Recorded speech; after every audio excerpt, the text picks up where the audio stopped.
Good morning, students. So here is your revision video for chapter number 1, that is growing plants. Okay, you know that the plants are the living things and plants are also responsible for the food for all the other living things, that is the humans and the animals, and they play a very important role as they give us so many things. Okay, and the most important thing which they give us is oxygen, which is a life supporting gas. That means without oxygen we can't live on this earth. Okay, so for meeting our needs to get all these things from the plants, it is very important that we should grow the plant. So how we will grow the plant? So first of all we will learn about how we will grow the plants from seeds. Okay, now first of all we will discuss about the seed. So whenever you want to grow a plant with the help of seed, you need a seed. So let's take an example of a kidney bean seed. So this one is the external structure. How what you will see when you will see the kidney bean seed, then you will see like this. There is a hole that is known as seed hole, and this particular structure is known as seed coat. Okay, coat means it is the outer covering of the seed. Now when you will cut the seed into the two parts, or when it will starts to grow, then the internal structure of the seed will be like that.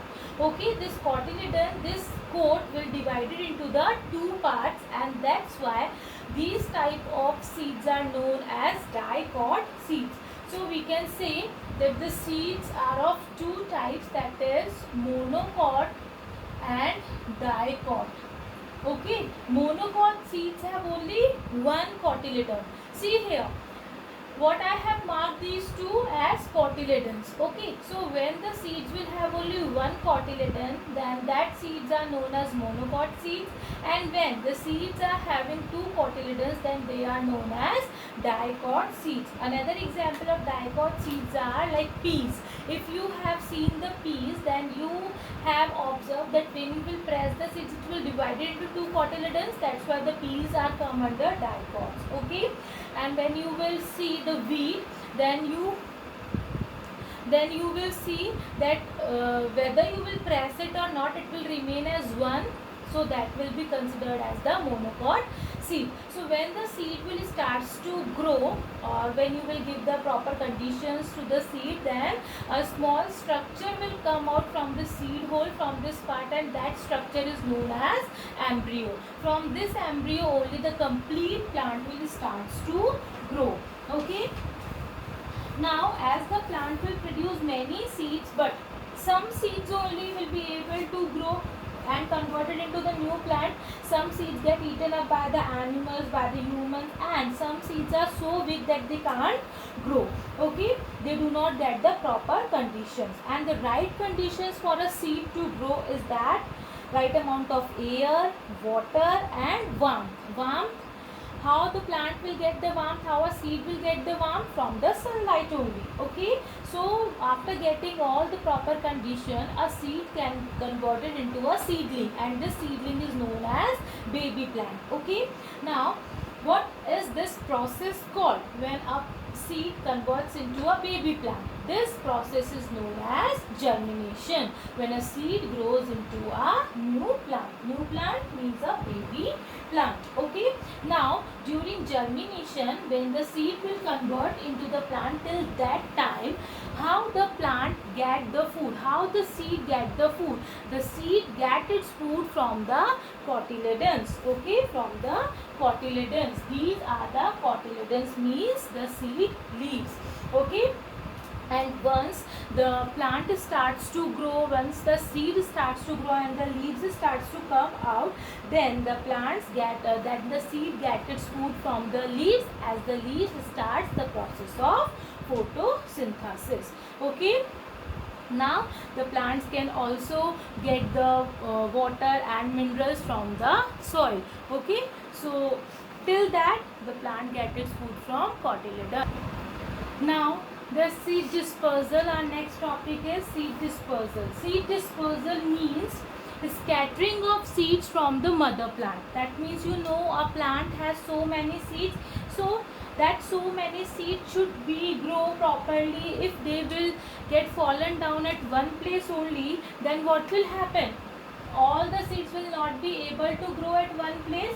So these seeds should be scattered far away from each other, so that each and every seed or most of the seeds can be able to grow into a new plant. Okay, so for the enough sunlight, water, food, space, etc., these seeds get scattered away. Scattered away means फैल जाते हैं, disperse हो जाते हैं, okay. So and that process is known as seed dispersal. So this seed dispersal has been done by so many agents. Agents means this seed dispersal will be done by so many process, or who help in the seed dispersal. So first one is wind, second is water, third one is animals, and the fourth one is explosion. So all these agents of seed dispersal will do their dispersals in some specific plants only. All the plants will not be all the seeds of the plants will not be dispersed by wind or by water or by animals or by explosion. That seed should have a characteristic feature, because of that only they get dispersed by the different agents. Okay, like when the seeds get dispersed by wind, then that seeds are very light and have hair-like structures. When the seeds get dispersed by water, then they should also become very light and they can easily be float on water, so that it can be carried from one place to another by water. Then the seeds which get dispersed by animals, then that seeds should have like thorn like structures, okay, a hook or spines like structures on them, which get stick to the animal's body or the human being's body, and then can be carried away from one place to another. Even some of the seeds get eaten up by the animals or the birds, and then come out through their digestive system along with their solid waste, and then they can easily be grown over that particular place. Now the last one is dispersal by explosion. Explosion means होता है bursting. Bursting means फटना. Okay, some seeds are just scattered away by bursting, by explosion. Okay, so these are the different agents of seed dispersal. Now our next topic is growing plants from stem. Till that we are learning how we can grow the plants with the help of seeds. Now we will learn how we can grow the plants from stem. So here I have taken a stem or a plant, and now I have cut a stem of it and grown into a new pot, and this stem will convert it into a complete plant. So by this method we can easily grow different plants. Okay, now you can have one more example of this growing plant from stem, that is the potato. If you have seen the potato, then this potato have these type of structures. So what we call these structures? These are known as buds. So if you want to grow the potato, then you have to cut the potato at this particular place having some buds or eyes with it, and then you can grow or sow this particular part into the soil, and then after some days the potato will be grown. Now the growing plants from roots, that means you can easily see that there is a carrot I have drawn so roughly. So this carrot is actually a root, and if you want to grow the plant from the root, then what you have to do, you have to cut the topmost part of the carrot, and then you can sow it into the water for some days. Afterwards you will see that small green leaflets will start to arise from that particular part, and you can easily sow this part into the soil, and after some days you will get a new part of the new plant of the carrot. Along with the carrot you can grow sweet potato, radish, turnip, dahlia, etc. from the roots of the plant, and that roots of the plant can grow into a new plant. Okay, only what you have to need is that you have to keep the particular part into a water, and then after some days some leaflets will start arising, and then you can grow into the soil. Now the next type or the next way you can easily grow the plant from leaves. So there I have drawn the diagram of bryophyllum leaf. This bryophyllum leaf is a special type of leaf in which leaflets are present at the margins. These are the small leaflets. Okay, and if you want to grow the plant from this bryophyllum leaf, then you can cut this particular part of this leaflet from the bryophyllum leaf, and then you can grow it into the soil. A new plant will starts to arise. Now the next way is from the spores. You can have a look of this leaf. This leaf is a of fern, okay, and when you will just open or just burst, or we can say अगर आप उसको tear करोगे leaf को, then you will see a small circle like structures inside the leaf. And what are these structures? These are known as spores, okay. Now these spores, when they will get fallen down on the soil, on the ground, then they can again give rise to a new plant of the fern. Now our next topic is agriculture. Now agriculture. Agriculture is a practice of growing plants on a large scale for food and other purposes. Whatever food you are getting right now, like the wheat or rice or anything, that is because of the agriculture. So agriculture is very important, and in that we can grow the plants on large scale, okay.